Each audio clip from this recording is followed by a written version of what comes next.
नमस्कार मित्रांनो, वायएम मराठी या यूट्यूब चॅनलमध्ये आपल्या सर्वांचे स्वागत आहे। तर मित्रांनो, आपण आजच्या व्हिडिओमध्ये बांधकाम कामगाराची नवीन नोंदणी कशी करायची 2025 मध्ये ही संपूर्ण ए टू झेड प्रोसेस आपण आजच्या व्हिडिओमध्ये सांगणार आहोत। त्यापूर्वी बांधकाम कामगारांनी नवीन नोंदणी करण्यासाठी 2025 मध्ये भरपूर असे बदल झालेले आहेत। ते संपूर्ण स्टेप बाय स्टेप काय तुम्हाला कोणकोणते बदल झाले आहेत हे सगळं संपूर्ण सांगणार आहे। आणि तुमची लवकरात लवकर नोंदणी मंजूर कशी होईल, तुमची नोंदणी जर पेंडिंगमध्ये असेल ती लवकरात लवकर मंजूर कशी होईल ही पण माहिती सांगणार आहे। त्यानंतर तुम्हाला सांगू इच्छितो की जे बांधकाम कामगार नवीन नोंदणी करणार आहेत तर त्यांना या ठिकाणी कोणकोणते लाभ भेटतात, कारण की बरेच बांधकाम कामगार नवीन असतात त्यांना लाभाची माहिती नसते, ही मी तुम्हाला सांगणार आहे। आता या ठिकाणी पहा, जर तुम्ही नोंदणी केली, नोंदणी या ठिकाणी कशी करायची, काय करायची हे संपूर्ण सांगणार आहे। त्यापूर्वी तुम्हाला कोणकोणते लाभ भेटतात तर तुम्हाला सांगू इच्छितो की बांधकाम कामगारांना जे आहे ते गृहोपयोगी संच म्हणजे त्यामध्ये भांडे वस्तू भेटतात। भांडे तुम्हाला ग्लास, कुकर, स्टेनलेस स्टीलचं कुकर, ग्लास, वाट्या म्हणजे भरपूर असे गृहोपयोगी संचाबद्दल मी एक व्हिडिओ बनवला आहे। त्याची लिंक आपल्याला व्हिडिओच्या खाली डिस्क्रिप्शनमध्ये भेटून जाईल किंवा आपल्या टेलिग्राम चॅनलला तुम्ही जॉईन करून ठेवा, त्या ठिकाणी भेटून जाईल।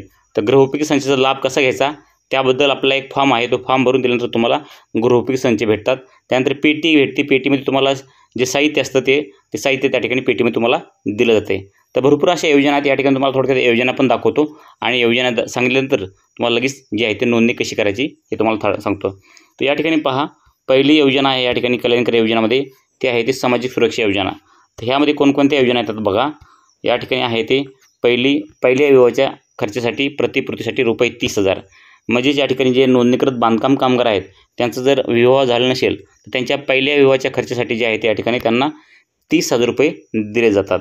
त्यानंतर मध्यभोजन योजना, ही मध्यभोजन योजना आता बंद आहे काही काळापासून, ही अद्याप सुरू नाही आहे। त्यानंतर पहा आणखीन कोणकोणत्या योजना आहेत तर या ठिकाणी आपण पाहू शकतो। त्या ठिकाणी पहा, प्रधानमंत्री श्रमयोगी मानधन योजना, प्रधानमंत्री जीवन ज्योती विमा योजना, प्रधानमंत्री सुरक्षा विमा योजना आणि पूर्व शिक्षण ओळख प्रशिक्षण योजना। त्यानंतर पहा, सर्वात महत्त्वाची योजना म्हणजे या ठिकाणी पाहू शकतात शैक्षणिक योजना। तर या ठिकाणी पहा, शैक्षणिक योजनेमध्ये भरपूर असे त्यांचे जे नोंदणीकृत बांधकाम कामगार आहेत त्यांच्या मुलांसाठी ही शिष्यवृत्तीसाठी आहे। तर या ठिकाणी पहा, नोंदणीकृत बांधकाम कामगाराची मुलं शाळेत जात असतील पहिलीपासून 7वीपर्यंत, त्यांना वर्षाला ₹2,500 भेटणार आहेत। पहिलीमध्ये गेले 2,500, दुसरीत गेले 2,500, असे 7वीपर्यंत जात गेल्यानंतर त्यांना प्रतिवर्ष ₹2,500 भेटणार आहेत।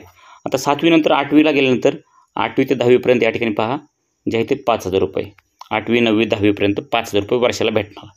त्यानंतर बांधकाम कामगारांना जे बांधकाम कामगाराची मुलं 10वीनंतर 12वीपर्यंत, 10वी आणि 12वीला त्यांना प्रतिवर्षी जे आहे ते ₹10,000 त्यांच्या बँक अकाउंटवरती जमा केले जातात। हे संपूर्ण पैसे जे आहेत ते बांधकाम कामगाराच्या बँक अकाउंटवरती जमा केले जातात पहिलीपासून, ते आपण या ठिकाणी 10वी 12वीपर्यंत बघितलं आहे। तर आणखीन पुढं पहा, इयत्ता 12वी 11वी या ठिकाणी पाहू शकतात, इयत्ता 12वी 11वी प्रतिवर्ष ₹10,000 शिक्षणासाठी।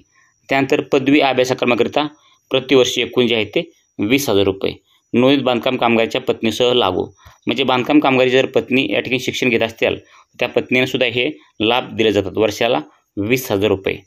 आता हे झालं। त्यानंतर आणखीन भरपूर योजना आहेत त्या ठिकाणी पाहू शकतात। तर या ठिकाणी पहा, बांधकाम कामगाराची जे आहे ते वैद्यकीय पदवीकरिता प्रतिवर्ष 1,00,000।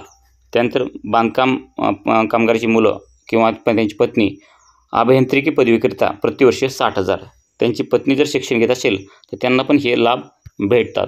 तर या ठिकाणी पहा, पहिलं जे आहे ते वैद्यकीय पदवीकरिता प्रतिवर्ष जे आहे ते ₹1,00,000 म्हणजे, आणि त्यानंतर अभियांत्रिकी पदवीकरिता प्रतिवर्षी 60,000।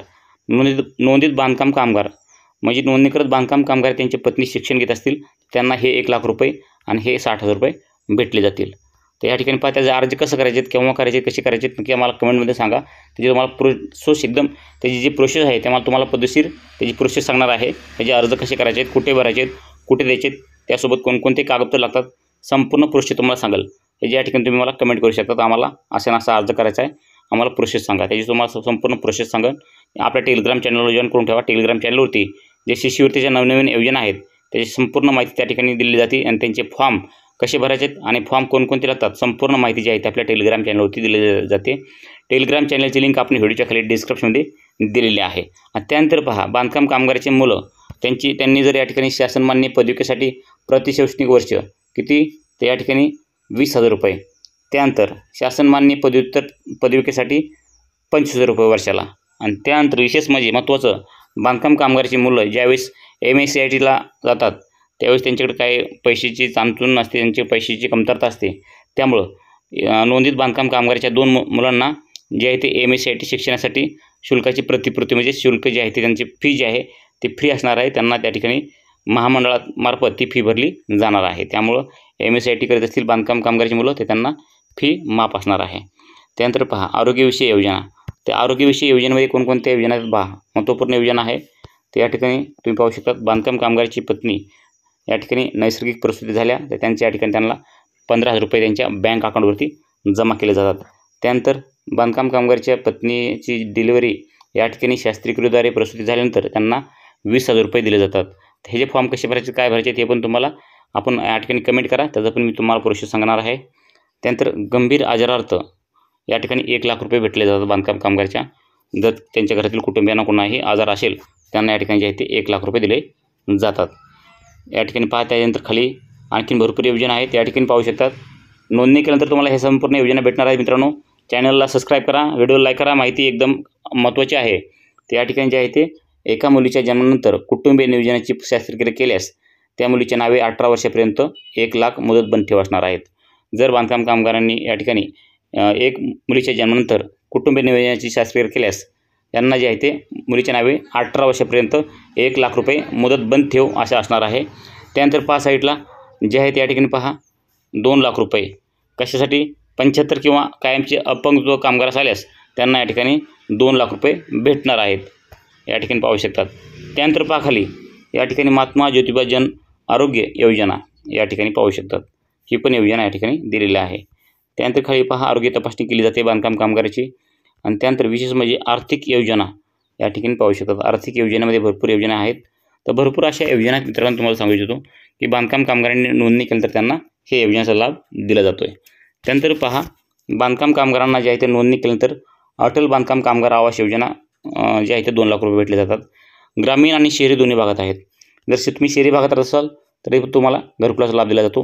तुम्ही ग्रामीण भागात राहत असाल तरी पण तुम्हाला घरकुलाचा लाभ दिला जातो. हे जे अर्ज कसे करायचे काय करायचे हे तुम्ही मला कमेंटमध्ये विचारा, त्याची तुम्हाला परिपूर्ण एकदम माहिती दिली जाईल. त्यानंतर पहा या ठिकाणी पाहू शकता भरपूर अशी योजना आहेत.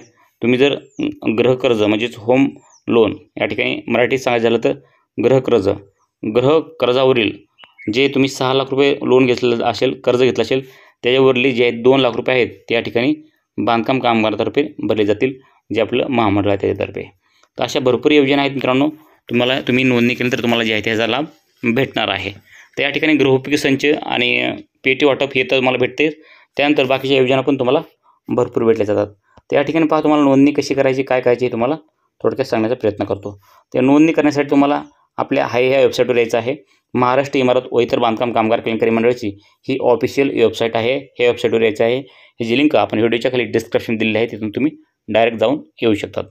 तर या ठिकाणी आल्यानंतर तुम्हाला काय करायचं आहे घरी बसल्या तुम्ही नोंदणी करू शकतात. या ठिकाणी पहा तुम्हाला आल्यानंतर पहिलं ऑप्शन दिसत आहे बांधकाम कामगार नोंदणी. या ठिकाणी बांधकाम कामगाराची नोंदणी केली जाईल. त्यानंतर बांधकाम कामगार दाव्यासाठी ऑनलाईन अर्ज बांधकाम कामगाराची वर्षाला रिन्यूल केलं जात आहे. तर या ठिकाणी साईटला तुम्ही करू शकतात. त्यानंतर बांधकाम कामगाराची दाव्यासाठी ऑनलाईन जी तारीख असते तुम्ही या ठिकाणी तारीख बदलू शकतात. या ठिकाणी दाव्यासाठी अर्ज केला असेल तर त्याची नियुक्तीची तारीख बदलू शकतात. त्यानंतर बांधकाम कामगाराची नोंदणी अध्ययन करू शकतात आणि बांधकाम कामगाराची प्रोफाईल या ठिकाणी तुम्ही पाहू शकता. या ठिकाणी पहा हा व्हिडिओ जे आहे तो भरपूर मोठा होत आहे. त्यामुळं नोंदणी कशी करायची 2025मध्ये ही संपूर्ण जी आहे ती माहिती आपण पुढच्या व्हिडिओमध्ये बघणार आहोत. त्यामुळं हा व्हिडिओ संपूर्ण बघत असेल तर नक्कीच पुढचा उद्याच्याला व्हिडिओ येणार आहे. 2025मध्ये बांधकाम कामगाराची नवीन नोंदणी कशी करायची कोणकोणते कागदपत्र लागणार आहेत आणि लवकरात लवकर मंजूर करण्यासाठी कोणकोणते प्रोसेस असणार आहे आणि ज्यांची अर्ज पेंडिंगमध्ये आहेत नोंदणी केलेली त्यांच्या लवकरात लवकर जे आहे ते अप्रूव्ह कसे होतील ही संपूर्ण माहिती आपण उद्याच्या व्हिडिओमध्ये तुम्हाला सांगणार आहे. तर मित्रांनो ही तुम्हाला संपूर्ण माहिती कशी वाटली माहिती थोडी पण आवडली असेल तर व्हिडिओला लाईक करा, चॅनलला सबस्क्राईब करा आणि तुमच्या मनामध्ये आणखीन काय प्रश्न शंका असतील तर आम्हाला कमेंटमध्ये सांगायला विसरू नका. भेटूयात नवीन माहितीसह नवीन व्हिडिओमध्ये. जय हिंद जय महाराष्ट्र.